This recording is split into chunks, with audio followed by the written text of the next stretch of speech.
Picture this, two companies, same industry, same size, both registered in SAM.gov, and they're both chasing contracts from the same contracting office.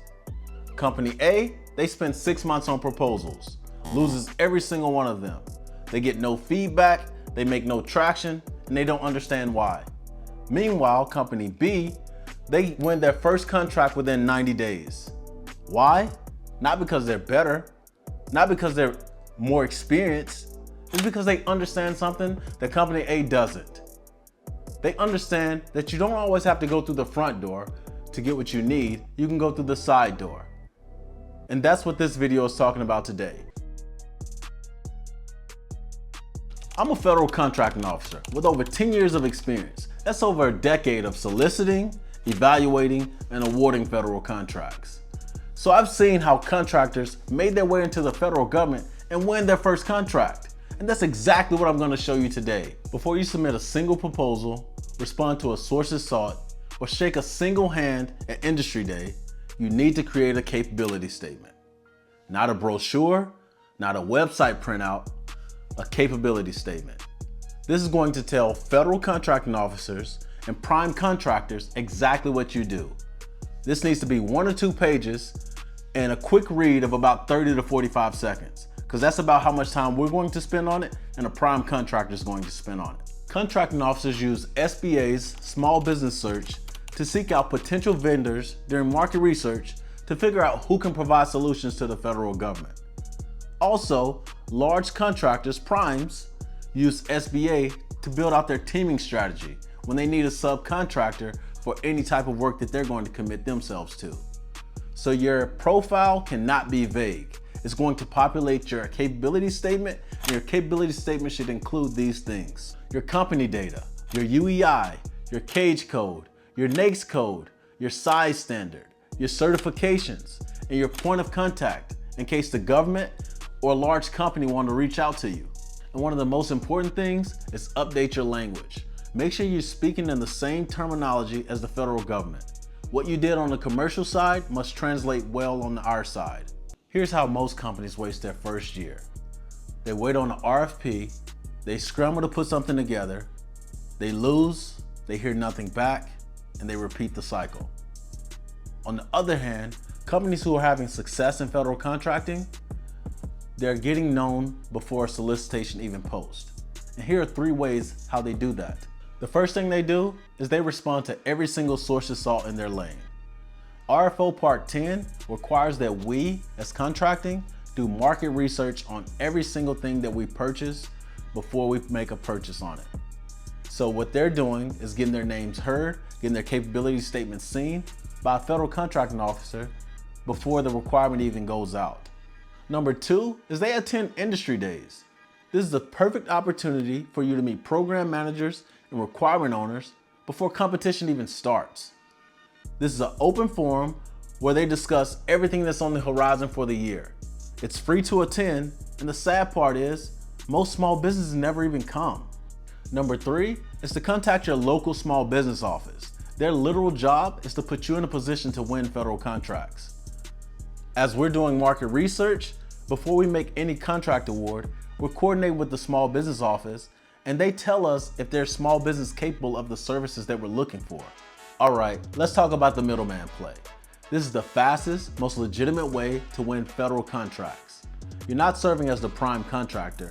In fact, you're serving as a subcontractor underneath a prime. And this is how it works.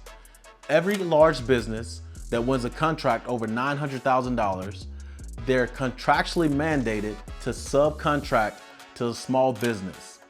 They have to submit a plan. You just have to be in the right position to be contacted.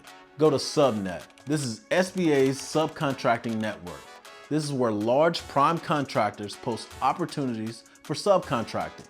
You can search by keywords like state, your NAICS code, or your social economic class. You could also go to small business search. This is where prime contractors look for small businesses to fill in gaps that their team may be missing. Now, subcontracting isn't a consolidation plan. You're gonna have to bust your ass, you're gonna have to work hard, because latching onto these large businesses, you will gain past performance. But this is not a free entry into the federal government. You're gonna have to work hard and you're gonna have to prove yourself. In an ideal scenario, this is what it looks like. You subcontract under a prime, you build past performance, you go after your own contract, and you rinse and repeat. The next step up is teaming agreements. Why this is big for you as a small business? Because it allows you to partner and team with someone else so you can merge your capabilities. You merge what you're strong in with what they're strong in, and together that helps you win a government contract. Since you may not have past performance, you could partner with someone that has government past performance. Get with them, win a government contract. On the reverse, you hold a certification, whether it be women-owned, service-disabled, or 8A. The company that you're looking to team with has tremendous past performance. Use your certification as a door key, their past performance as credibility, and you can win a contract award. But two things have to be true. You have to submit yourself and commit yourself to 51% of the work, and they cannot use you as a pass-through to win the government award. It's important to note that if we select you to win this contract, you're the prime contractor. It doesn't matter what your teaming agreements state, the government will hold you liable for any defaults or anything that you cannot produce. That will go into your past performance. You are the primary contractor. This next program, I bet most people never heard of, and it's probably the most powerful. It's SBA's Mentor Protege Program. This is where you, as a small business, serve as a protege, and you're partnering with another business who's more experienced, and they serve as a mentor. It's a government-sanctioned program where you gain their experience, their expertise, and their resources as needed. Unlike the programs I mentioned in the past, where you're peer-to-peer and you're taking equal responsibility, this is a mentor program. It's designed to help you grow. You could spend 3 years in the program and apply for an additional 3 years for a total of 6 years in the program until you get up to speed where you feel comfortable to compete for government contracts on your own. The only parameters in this program, it has to be SBA approved, and you cannot spend more than 6 years, and you cannot have more than 2 mentors.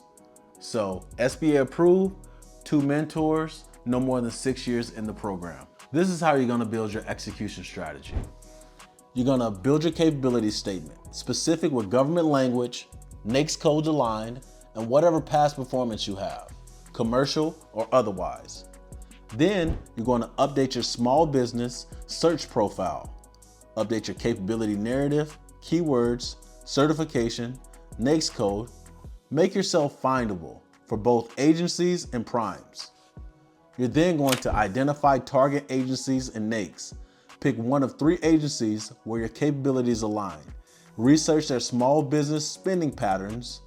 Then identify what they're buying and who's currently doing what. You're going to respond to sources sought. Everyone in your lane. Get an acquisition file before competitors start. Then you want to get on SubNet. Search for prime contractors with subcontracting needs in your space. Send your capability statement and ask for a conversation. Then you're going to evaluate teaming opportunities. Who's in your space as a prime? Who needs your capability? Who needs your help? And lastly, you're going to consider the Mentor Protege Program. If you're a small business with clear development, you need a mentor. Contact your SBA and talk to them about your mentor program. I want to leave you with something real. Most small businesses think that registering for SAM and responding to proposals is enough. But you have to build a name and a reputation for yourself. And going through the front door may not be the best entry for you. Sometimes you got to take a side door or a path that's already paved.